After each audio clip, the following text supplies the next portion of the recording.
Hey guys, it's been a while since I posted a video on my channel. I could give you a million reasons why, but I'd rather just pick back up where we left off and be present, so I'm gonna do that. I was feeling sleepy earlier, but it's like only like 7 p.m. I think. So I figured I would pick up this book that my roommate swapped with me for, and yeah, I know this book is really popular, which is why I never really looked into it or wanted to read it on my own, but again, this was gifted to me or swapped for another book of mine, so yeah, I believe in, things coming to you when you need them, so I'm gonna read it. I'm gonna try and read it, and hopefully I don't forget that this is an ASMR video as I get into it, but yeah, I'm gonna read this until I get bored of it, and we'll see where it takes us, okay? Settle in wherever you are right now and just take a few deep breaths. Take one in, hold, and out.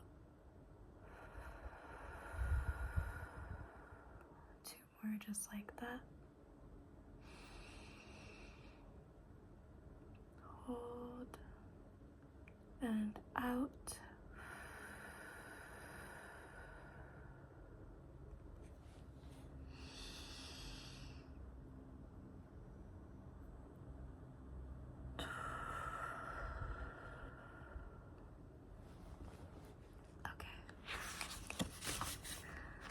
Let's get into it. I think I'm gonna make this a soft-spoken video because I can't hold a whisper for very long. Okay, I'm gonna skip the intro.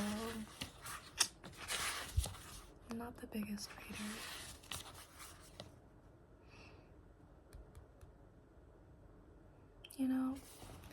Okay, I skipped the preface, but we'll go to the intro. That's fine.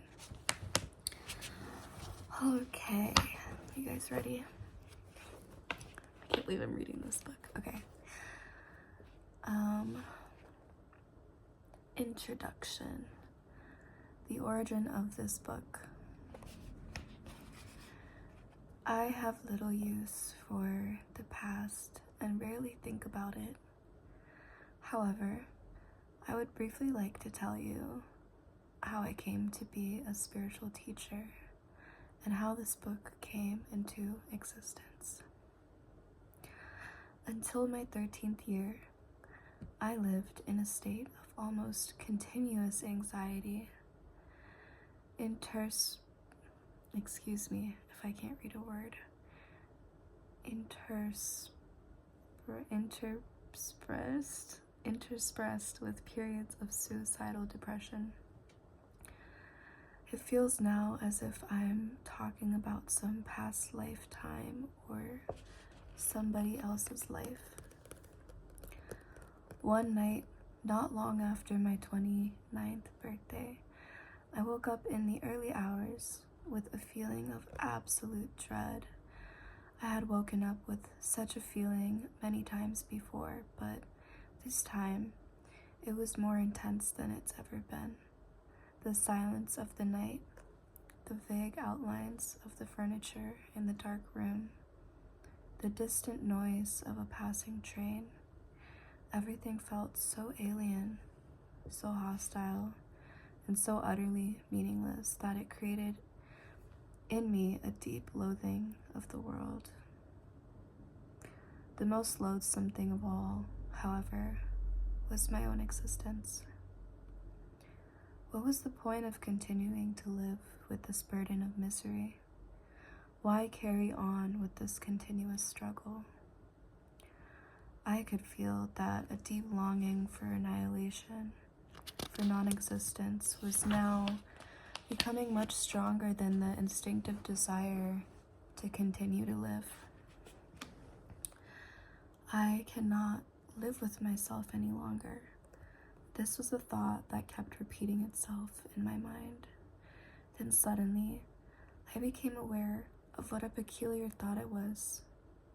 Am I one or two? If I cannot live with myself, there must be two of me, the I and the self that I cannot live with. Maybe, I thought, only one of them is real. I was so stunned by this strange realization that my mind stopped. I was fully conscious, but there were no more thoughts.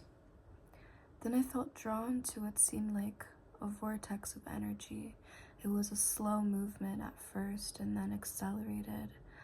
I was gripped by an intense fear and my body started to shake. I heard the words, "Resist nothing."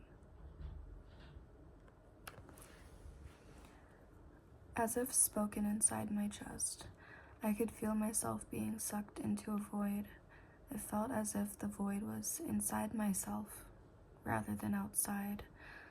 Suddenly, there was no more fear, and I let myself fall into that void. I have no recollection of what happened after that. I was awakened by the chirping of a bird outside the window. I had never heard such a sound before. My eyes were still closed, and I saw the image of a precious diamond. Yes, if a diamond could make a sound, this is what it would be like. I opened my eyes. The first light of dawn was filtering through the curtains. Without any thought, I knew that there is infinitely more to light than we realize.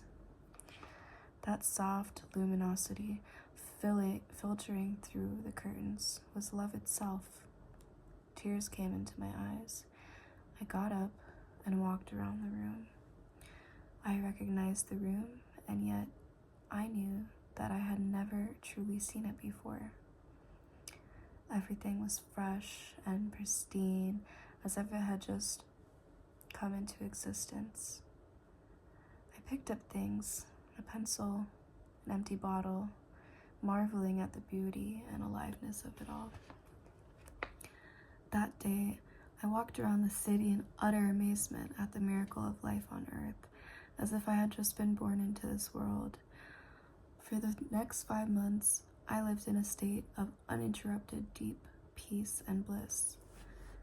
After that, it diminished somewhat in intensity, or perhaps it just seemed to because it became my natural state. I could still function in the world, although I realized that nothing I ever did could possibly add anything to what I already had. I knew, of course, that something profoundly significant had happened to me, but I didn't understand it at all. It wasn't until several years later, after I had read spiritual texts and spent time with spiritual teachers, that I realized that what everybody was looking for had already happened to me. I understood that the intense pressure of suffering that night must have forced my consciousness to withdraw from its identification with the unhappy and deeply fearful self, which is ultimately a fiction of the mind. This withdrawal must have been so complete that this false, suffering self immediately collapsed, just as if a plug had been pulled out of an inflatable toy. What I was left with, what was left then, was my true nature, as the ever-present I am, consciousness, in its pure state prior to identification with form. Later, I also learned to go into that inner timeless and deathless realm that I had originally perceived as a void and remain fully conscious. I dwelt in states of such indescribable bliss and sacredness that even the original experience I just described pales in comparison. A time came when for a while I was left with nothing on the physical plane. I had no relationships, no job, no home, no socially defined identity. I spent almost 2 years sitting on park benches in a state of the most intense joy. But even the most beautiful experiences come and go. More fundamental, perhaps, than any experience is the undercurrent of peace that has ever left me since then. Sometimes it's very strong, almost palpable, and others can feel it too. At other times, it's somewhere in the background, like a distant melody. Later, people would occasionally come up to me and say, "I want what you have. Can you give it to me or show me how to get it?" And I would say, "You have it already. You just can't feel it because your mind is making too much noise." That answer later grew into the book that you were holding in your hands. Before I knew it, I had an external identity again. I had become a spiritual teacher. The truth that is within you. This book represents the essence of my work, as far as it can be conveyed in words, with individuals and small groups of spiritual seekers during the past 10 years in Europe and in North America.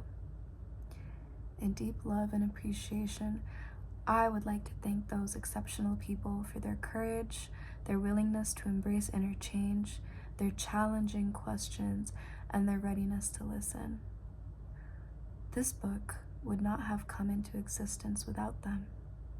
They belong to what is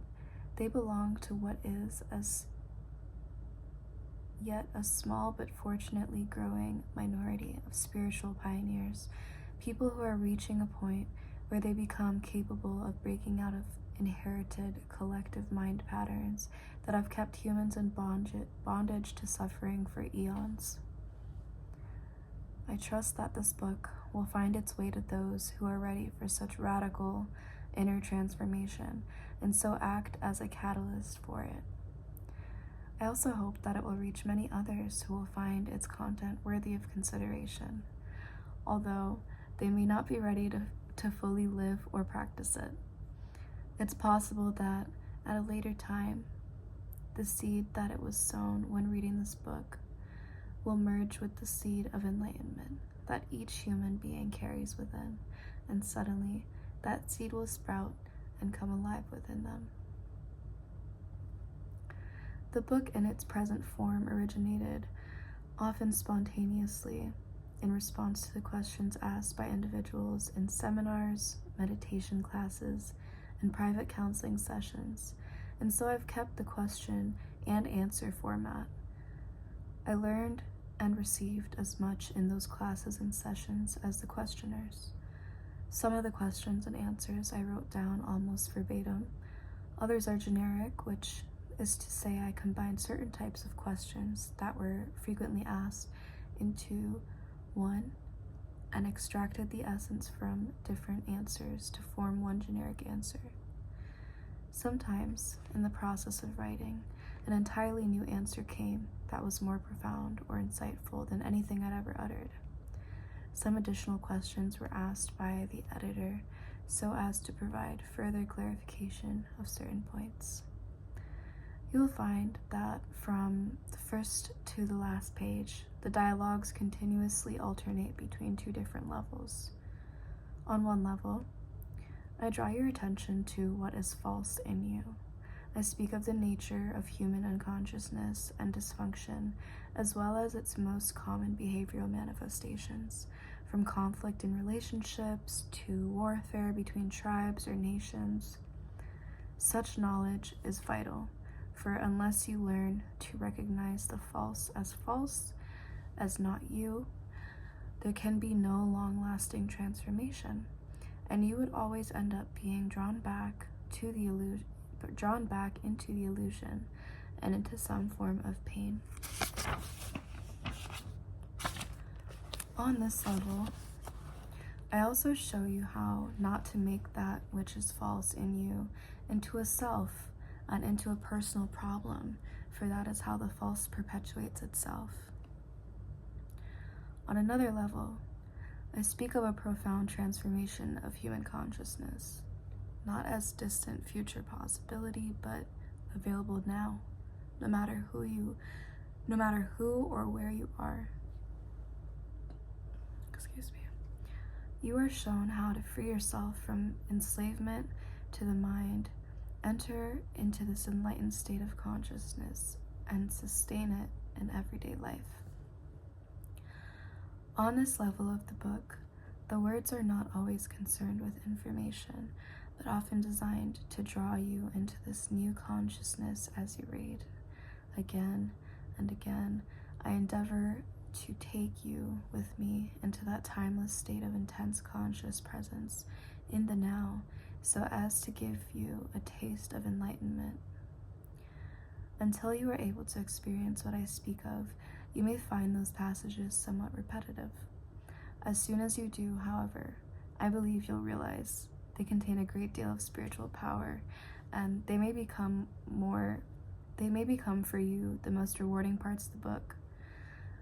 Moreover, since every person carries the seed of enlightenment within, I often address myself to the knower in you who dwells behind the thinker, the deeper self that immediately recognizes spiritual truth, resonates with it, and gains strength from it.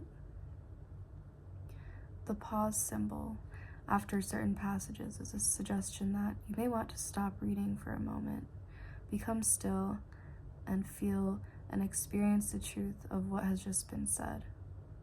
There may be other places in the text where you will do this naturally and spontaneously. As you begin reading the book, the meaning of certain words, such as being or presence, may not be entirely clear to you at first. Just read on. Questions or objections may occasionally come into your mind as you read. They'll probably be answered later in the book, or they may turn out to be irrelevant as you go more deeply into the teaching and into yourself. Don't read with the mind only. Watch out for any feeling response as you read and a sense of recognition from deep within. I cannot tell you any spiritual truth that deep within you don't already know. All I can do is remind you of what you've forgotten. Living knowledge, ancient and yet ever new, is the activated and released from within every cell of your body. The mind always wants to categorize and compare, but this book will work better for you if you do not attempt to compare its terminology with that of other teachings. Otherwise, you'll probably become more confused. I use words such as mind, happiness, and consciousness in ways that do not necessarily correlate with other teachings. Don't get attached to any words. They're only stepping stones to be left behind as quickly as possible. When I occasionally quote the words of Jesus or the Buddha from A Course in the Miracles or from other teachings, I do so not in order to compare, but to draw your attention to the fact that, in essence, there is and always has been one spiritual teaching, although it comes in many forms. Some of these forms, such as the ancient religions, have become so overlaid with extraneous matter that their spiritual essence has become almost completely obscured by it. To a large extent, therefore, their deeper meaning is no longer recognized and their transformative power lost. When I quote from the ancient religions or other teachings, it's to reveal their deeper meaning and thereby restore their transformative power, particularly for those readers who are followers of these religions or teachings. I say to them, there's no need to go elsewhere for the truth. let me show you how to go more deeply into what you already have. Mostly, however, I have endeavored to use terminology that is as neutral as possible in order to reach a wide range of people. This book can be seen as a reinstatement for a time of that one timeless spiritual teaching, the essence of all religions. It's not derived from external sources, but from the one true source within. So it contains no theory or speculation. I speak from inner experience, and if at times I speak forcefully, it's to cut through heavy layers of mental resistance and to reach that place within you where you already know, just as I know, and where the truth is recognized when it is heard. There is then a feeling of exaltation and heightened aliveness as something within you. Yes, I know this is true. I think I'm going to leave it here. I just read a lot and only processed maybe half of it, but hopefully that did something or helped you take your mind off of whatever you wanted to take your mind off of. I think I'm definitely going to read this book to myself. I'm definitely intrigued, and I'm open to doing more reading sessions with you guys. If you're interested, let me know in one way or another. And yeah, more videos coming soon, 2025. Yeah. Have an amazing day or night wherever you are, and hope you find some time to relax more today. Bye.